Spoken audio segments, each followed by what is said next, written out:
आज हम इस वीडियो में कक्षा 6 और 7 हिंदी प्रवाह कार्य पुस्तिका के कार्यपत्रक छिन्नमय को हल करेंगे। इससे जितने भी पहले के कार्यपत्रक हैं उसका लिंक इस वीडियो के डिस्क्रिप्शन में दिया गया है, वहां जाके सभी वीडियो एक साथ देखें। देखो कार्यपत्रक छिन्नमय।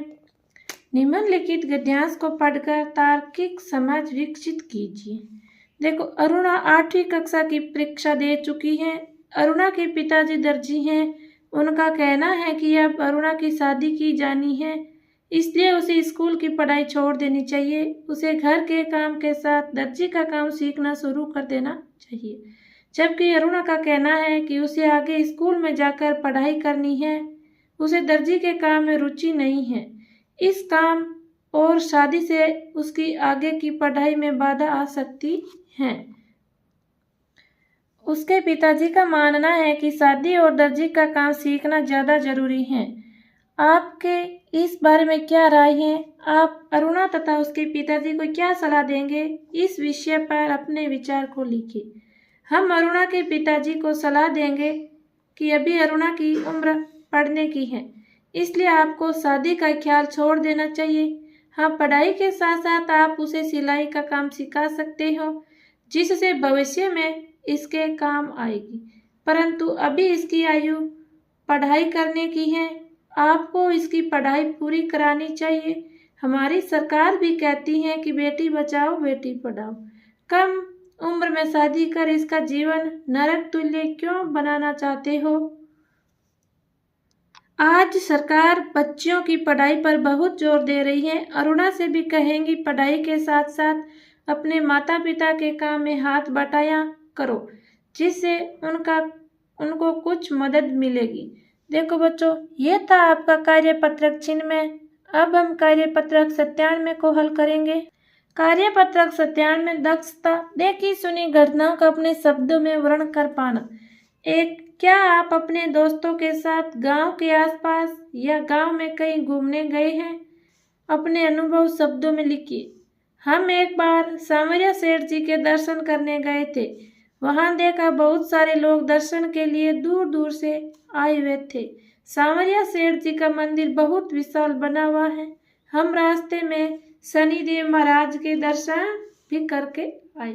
देखो बच्चों, इस प्रकार करना है। आप भी कहीं गए हो तो उसके बारे में लिखना है। अब हम प्रश्न नंबर 2 को हल करेंगे। 2, आप अपने परिवार के साथ किसी मेले या हाट में गए होंगे, उसके बारे में लिखें। एक बार मैं उदयपुर मेले में गया। वहाँ छोटे से लेकर बड़े अनेक प्रकार के झूले, चक्री, दुकानें, खेल खिलौने, खाने पीने का सामान आदि मिल रहा था। कुछ बच्चे रेलगाड़ी की सवारी का आनंद ले रहे थे। प्रश्न नंबर 3, आपके आसपास अपने कोई बड़ी घटना, दुर्घटना या चोरी की खबर सुनी होगी, उस खबर या घटना के बारे में लिखें। देखो यहाँ पर एक घटना के बारे में बताना है। एक बार हमारे गांव के पास में यात्रियों की भरी बस पलट गई। गांव के सभी लोग पता चलते ही दौड़ पड़े। सभी लोगों ने मिलकर यात्रियों को सुरक्षित निकाल लिया। ईश्वर की कृपा से कोई जनहानि नहीं हुई। घायलों को तुरंत उपचार हेतु अस्पताल पहुंचाया गया। क्रेन मंगवाकर बस को बाहर निकाला गया और सही करवाने हेतु कारखाने में भेज दिया। बस में काफी नुकसान हो गया था। बच्चों, यह था आपका कार्यपत्रक 97। अब हम कार्यपत्रक 98 को हल करेंगे। कार्यपत्रक 98 है दक्षता। गद्यांश पद्यांश को पढ़कर समझ के साथ उत्तर दे पाना। दी गई कहानी को पढ़कर प्रश्नों के उत्तर दीजिए। एक धनिक जमींदार बहुत बीमार था। उसने अपने तीनों पुत्रों से कहा कि उसकी मृत्यु के बाद वे उसके बिस्तर के नीचे खुदाई करें। उसकी मृत्यु के कुछ दिनों बाद उसके पुत्रों ने उस स्थान की खुदाई शुरू कर दी। खुदाई से एक के ऊपर एक रखे 3 पात्र निकले। सबसे ऊपर वाले में मिट्टी, बीच में सूखा गाय का गोबर और नीचे के पात्र में भूसा भरा था। सबसे नीचे एक चांदी का सिक्का था। भाइयों को कुछ समझ में नहीं आया। भाइयों ने यह समस्या अपने पिता के मित्र डॉक्टर साहब के सामने रखी तो वे हंसने लगे। उन्होंने कहा, इसका अर्थ बहुत आसान है। तुम कहते हो कि सबसे ऊपर वाले पात्र में मिट्टी है, इसका मतलब वह सबसे बड़े पुत्र को खेती देना चाहते थे। दूसरे पात्र में गाय का गोबर है, इसका मतलब हुआ कि वह दूसरे को पशुओं का झुंड देखना चाहते थे। आखिरी पात्र में भूसा है, भूसा सुनहरे रंग का होता है, इसका अर्थ है कि वह अपने छोटे पुत्र को सारा सोना देना चाहते थे।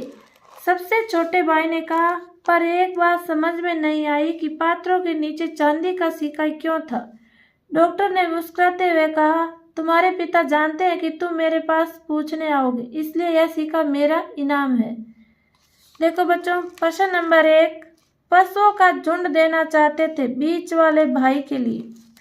प्रश्न नंबर 2, जब भाइयों ने यह समस्या डॉक्टर के सामने रखी तो वह हंसने लगे। रखी शब्द का उपयोग किस तरह इस वाक्य में किया गया है, इसका अर्थ इनमें से किससे मिलता जुलता है। एक तरह की लिख कर दी, हल्की, प्रस्तुत की, तो इसमें होगा प्रस्तुत की। प्रश्न नंबर 3 है, इस कहानी का उचित शीर्षक लिखिए, चतुर जमींदार। प्रश्न नंबर 4, भाइयों ने अपनी समस्या किसको बताई, अपने पिता के मित्र डॉक्टर साहब को। 5, यदि आप जमींदार के स्थान पर होते तो बंटवारा कैसे करते और क्यों। यदि हम जमींदार के स्थान पर होते तो तीनों बेटों को जमीन, जानवर और सोने के बराबर 3-3 हिस्से करके बराबर बांट देते। बच्चों, ये था आपका कार्यपत्रक 98। अब हम कार्यपत्रक 99 को हल करेंगे। कार्यपत्रक 99 दी गई कविता को पढ़िए और इस पर आधारित प्रश्नों के उत्तर लिखिए। देखो बच्चों, पहले तो इस कहानी को हमें अच्छी तरह से पढ़ लेना है, फिर हमें इन प्रश्नों के उत्तर देना है। इस कविता में किस किस के बीच में बात हो रही है, चंदा और उसकी माँ के। 2, चांद क्या सिलवाना चाहता है, झिंगोला। 3, माँ को चंदा के कपड़े सिलवाने में डर क्यों लगता है, क्योंकि चंदा कभी छोटा हो जाता है कभी बड़ा हो जाता है, इसलिए माँ को डर लग रहा था। प्रश्न नंबर 4, इस कविता में चंदा और उसकी माँ के बीच बातचीत हो रही है, इस बातचीत को अपने शब्दों में लिखिए। देखो, एक चंदा ने हट पकड़ ली और अपनी माँ से बोला, हे माँ, मुझे रात को सर्दी लगती है, इसलिए मेरे लिए एक झिंगोला सिलवा दो। मैं रात में ठिठुरता हुआ बड़ी मुश्किल से अपनी यात्रा पूरी करता हूँ। तब माँ ने कहा, तुम्हारी बात ठीक है, पर डर इस बात का है कि कभी तुम एकदम छोटे हो जाते हो, कभी बड़े हो जाते हो, इसलिए तुम्हारी नाप तो कैसे ली जा सकती है। बच्चों, ये था आपका कार्यपत्रक 99। अब हम कार्यपत्रक 100 को हल करेंगे। कार्यपत्रक 100 गद्यांश को पढ़कर समझते हुए प्रश्न बनाकर लिखिए। देखो, पहले इस गद्यांश को अच्छी तरह से पढ़ लेना है, फिर हमें इस प्रश्नों के जवाब देंगे। 1, ऊपर गद्यांश में गिल्लू शब्द किसके लिए प्रयुक्त हुआ है, इस प्रकार आप भी प्रश्न बनाइए। गिल्लू शब्द किसके लिए प्रयुक्त हुआ है। गिलहरियों के झुंड का नेता कौन बना हुआ था। लेखिका के खाना खाने के लिए बैठने पर गिल्लू कहाँ बैठ जाता। लेखिका ने उसे कहाँ बैठना सिखाया। 6, गिल्लू की प्रिय खाद्य वस्तु क्या थी, काजू।